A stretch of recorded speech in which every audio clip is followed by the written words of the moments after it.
Kita pikir seeing is believing. Yang kita lihat kita bisa percayain, padahal yang kita lihat itu sebenarnya delusional. Yang kita lihat itu ciptaan kita sendiri. Maka itu orang yang penuh kemarahan, dunianya kelihatan jelek banget. Salah siapa? Orang yang penuh kebaikan hati pasti di dunianya juga melihat banyak kebaikan, akan melihat banyak kesempatan. Misalnya saya ingat ya, waktu itu saya dulu sekolah di sekolah Jerman selama 12 tahun. Terus saya pindah ke Gandhi School di Jakarta, di Ancol. Gandhi School sekolah internasional, pakai kurikulum dari Inggris. Dan saya lihat betapa besarnya bedanya antara cara pandang orang Jerman sama cara pandang yang saya belajar di Gandhi School waktu itu. By the way, di Gandhi School itu ada rupangnya Mahatma Gandhi. Saya dulu nggak tahu itu siapa. Ya, ini kan pahlawannya orang India kan. Dan setelah lama-lama, setelah mempelajari ajarannya Mahatma Gandhi, saya benar lihat Gandhi, rupang Gandhi ini saya bisa respect sekali. Nah ini sebenarnya sama. Kalau kita lihat Buddha, kita nggak ngerti Buddha apa, itu jadi hiasan. Kayak di sekolah itu ada patung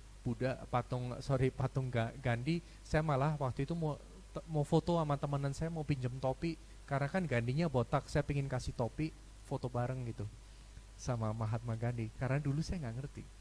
Cuman begitu ngerti, ajaran Mahatma Gandhi kan luar biasa sekali. And then you have respect. Ya. Nah ini sama sebenarnya. Anyway, di sekolah waktu itu, waktu dulu saya naik bus sekolah, kalau di sekolah Jerman tuh pakai bus sekolah, dan lihat anak-anak jalanan, ini reaksi orang Jerman macam-macam. Biasanya mereka jijik gitu, mereka bilang wah ini miskin, negara miskin, ini anak-anak ini orang tuanya gimana, ini nggak ada yang ngurusin. Terus lebih agak kayak menolak gitu loh. Mereka bilang kalau di Jerman kita beda, anak-anak Jerman tuh beda semua lah, nggak kayak di sini. Ya, kurus-kurus, kecil-kecil, terus mereka juga sekolahnya juga pas-pasan, jadi kayak agak meremehkan gitu loh. Ya, ini pengalaman saya dulu. Ya. Begitu saya pindah ke Gandhi School, ini beda sekali, filsafatnya begitu beda. Justru yang diajarin filosofinya, mereka yang nggak mampu justru kamu ajarin. Ya, selalu guru saya bilang for the benefit of others. Selalu pakai mantranya itu, for the benefit of others. Ini guru India saya waktu itu. Jadi dia bilang mereka nggak bisa, tolong kamu ajarin. Mereka nggak mampu, kamu bantuin. Jadi lihat nggak, ini anak-anak, cara pandangnya beda nih. Cara kita lihat anak yang nggak mampu. Orang yang sombong melihat ini anak yang percuma, yang beban buat negara. Orang yang punya welas asih lihatnya apa? Kamu bantu dong, kamu punya kesempatan untuk bantu. Yang benar yang mana? Nah masing-masing mikir dunianya seperti itu kan. Nah kita ini sama. Kita sebenarnya bikin fantasi tentang dunia kita sendiri. Dan kita nggak sadar loh, kita pikir benar-benar dunia itu seperti itu.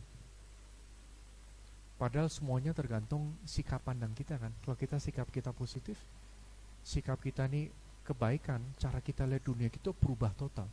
Pendekatannya so different, begitu bedanya. So anyway, next slide ya, slide yang berikutnya. Nah ini nanti kita bahas secara lebih detail ya, tentang aspek 8 The Eightfold Path. Sering diterjemahkan jalan berruas 8 apa gimana, tapi sebenarnya nggak bisa dibilang 8 ruas, tapi ada 8 aspek, dan ini saling mendukung.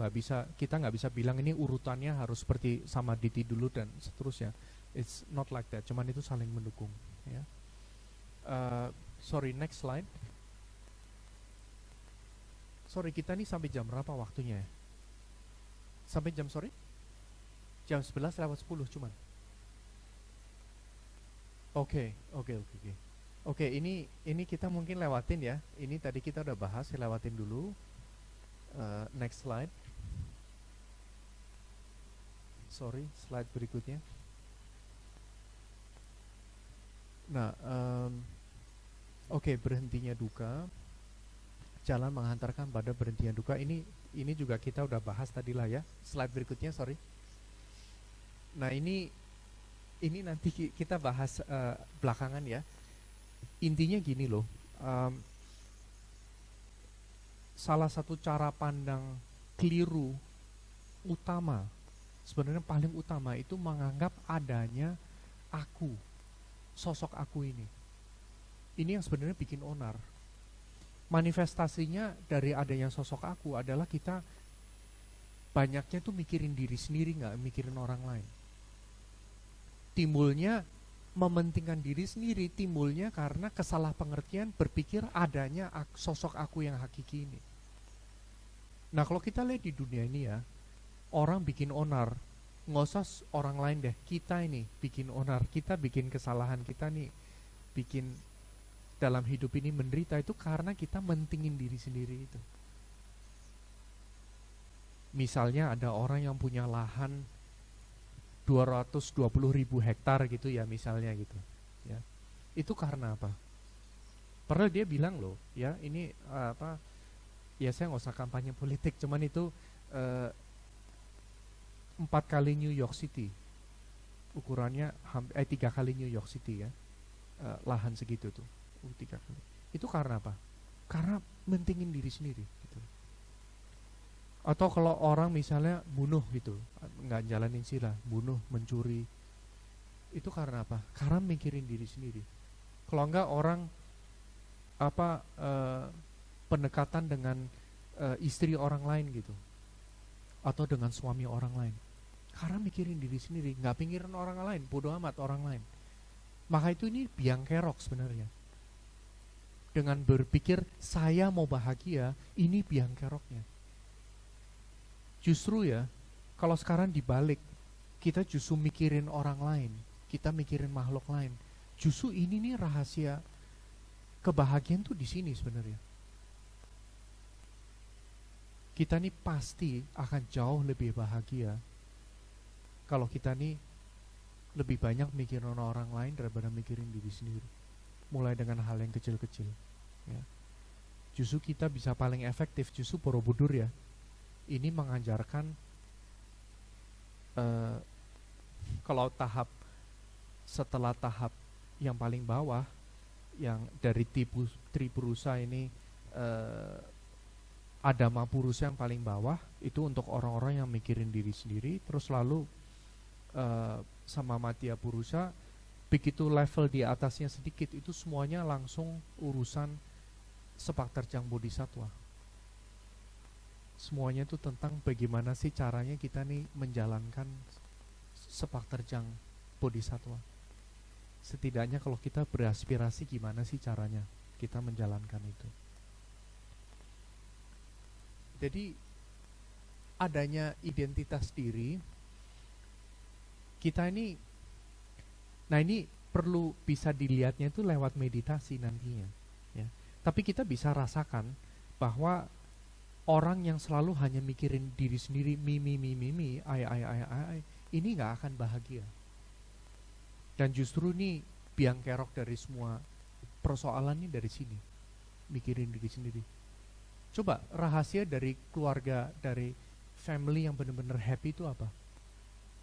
A good heart, kehangatan hati. Jadi si ayah punya kehangatan hati, si ibu punya kehangatan hati, nanti keluarganya itu akan dengan sendirinya akan harmonis. Atau di satu organisasi, keharmonisannya ditentukan oleh apa? Juga oleh anggotanya yang punya hati yang lebih memikirkan orang lain. Dan justru ya, di lubuk hati kita yang paling dalam, kita tahu bahwa yang kita ingin lakukan tuh itu. Kita nih sebenarnya di lubuk hati kita yang paling dalam, kita tuh pingin loh jalanin hidup kayak bodhisattva. Jalanin hidup yang benar-benar bermanfaat buat orang lain, buat makhluk lain. Kalau nggak hidup buat apa lagi sih? Ya. Itu benar loh, yang kita mau di dalam hati itu sebenarnya. Dan ada caranya kan. Kalau kita tetap masih maunya mentingin diri sendiri, ya kayak more of the same bahasa Inggrisnya. Kita tetap pergulatan aja terus hidup ini. Nggak ada ujungnya, jalan buntu itu. Jalanin cara hidup yang kayak kita sekarang ini, hanya mikirin diri sendiri, ini jalan buntu, nggak kemana-mana. Ini muter-muter aja nanti. Yang namanya di samsara muter-muter itu. Maka itu nih alternatifnya sekarang ini. Kita justru lebih banyak memikirkan orang lain. Nah, ini agak filosofis sedikit. Keberadaan saya ini sebenarnya itu adanya sebagai hanya nominal aja, sebagai label pada pengalaman-pengalaman kita. Kita ada pengalaman, ada pancaskanda, dan itu kita label itu adalah aku. Cuman ini secara logika pun bisa di challenge bahwa itu nggak mungkin seperti itu. Ya. Tapi nantinya yang namanya anatta itu dialami lewat meditasi. Bahwa ternyata pengalaman-pengalaman kita itu nggak butuh sosok aku. Dan ini dialami secara langsung nanti, bukan secara konsep, nggak pakai konsep, cuman secara langsung di meditasi bisa lihat bahwa yang ada ya hanya pengalaman itu aja. Dan kita bisa kok dalam hidup kita kadang-kadang pernah nggak kalau kita bantu orang, benar-benar bantu orang, di situ seakan-akan nggak ada akunya, yang ada hanya tindakan membantu orang lain atau membantu makhluk lain. Di situ nggak mikir buat saya apa atau sayanya gimana, cuman you just do it. Hanya yang ada hanya tindakan itu sendiri. Ya. Tapi anyway, ini another topic. Yang berikutnya, slide berikutnya. Berikutnya lagi ya. Berikutnya lagi. Nah, berikutnya lagi.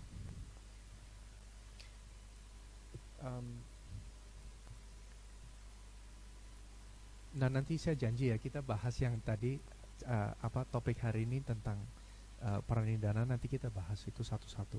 Cuman ini landasannya dulu ya. Ada satu sutta yang namanya Sabba Sutta.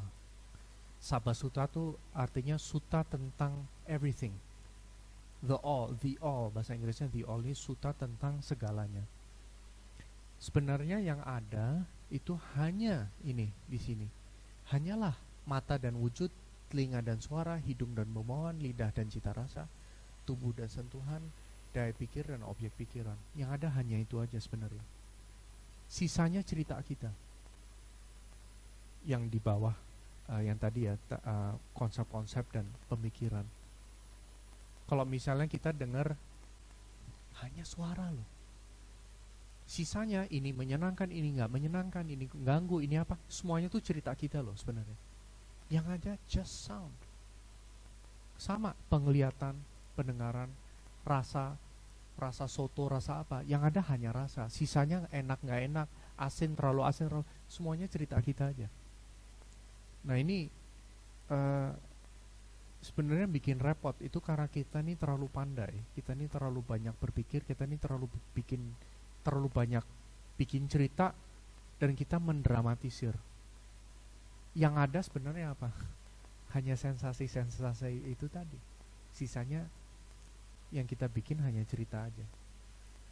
Cuman kita nih nggak biasa berpikir seperti itu. Jadi kita pikir mana mungkin sih? Ada kok itu yang mengganggu, benar-benar ada dari sananya ya. Padahal kalau kita slow down, merangkul kehidupan, hati terbuka, hanya merasakan dan hanya mengalami apa yang ada yang Buddha bilang di Sabba Sutta. Hanya penglihatan, hanya pendengaran, hanya rasa, hanya sentuhan ya, hanya pendengaran, hanya 5 itu tambah 5 indera, tambah mental, faktor mentalnya, hanya itu aja. Ada yang namanya 2 pengumpulan ya, pengumpulan punya dan nyana ya. Dalam jalan spirit, dalam marga Buddha Dharma itu ada 2 pengumpulan itu. Kita kalau nggak hidup ini yang namanya kurang hoki gitu ya. Kalau kurang hoki itu sebenarnya karena pengumpulan kebajikannya itu kurang, energi kebajikannya itu kurang. Jadi kita nih ngalamin persoalan, kita mengalami banyak unhappiness, dan kita cara mengalami sukses itu karena kurangnya daya guna atau energi kebajikan itu, daya guna. Nah kalau kita nih atau misalnya kita buka buku Buddha Dharma dan kita males banget gitu. Kayaknya males dan kayaknya baca itu nggak ada efeknya sama sekali ke kita. Atau kita baca Karunyametta Sutta terus kesannya tuh kayak nggak ada pengaruhnya sama sekali. Ini karena kurangnya daya guna, kurangnya punya, ya punya itu artinya energi positif yang timbul dari kebajikan. Borobudur ini tujuannya salah satunya adalah sebagai punya sambara, sebagai uh, sarana untuk mengumpulkan punya dengan mudah. Dengan caranya gimana? Dengan bernamaskara, dengan berpradaksina, dengan melihat pahatan-pahatan dari sutranya, dan lalu bisa timbul kebajikan.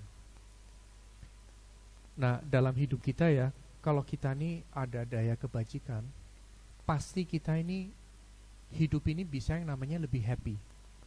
Lebih berarti lebih happy, lebih banyak kesuksesannya. Dan khususnya ini untuk jalan untuk Buddha Dharma, kita memang butuh sekali daya kebajikan untuk memahaminya dan untuk melewati dan melintasi dan menumbuh kembangkan marga kita, jalan spiritual kita. Kalau enggak, kita bisa duduk meditasi seminggu, enggak akan ada efeknya. Kita bisa ikut retreat, enggak ngerti. Ya, retreatnya tentang apa? Kita bisa ikut teaching, bahkan Dalai Lama ngajar, cuman kita juga enggak ngerti apa sih yang diomongin gitu loh. Ya, itu karena kurangnya kebajikan.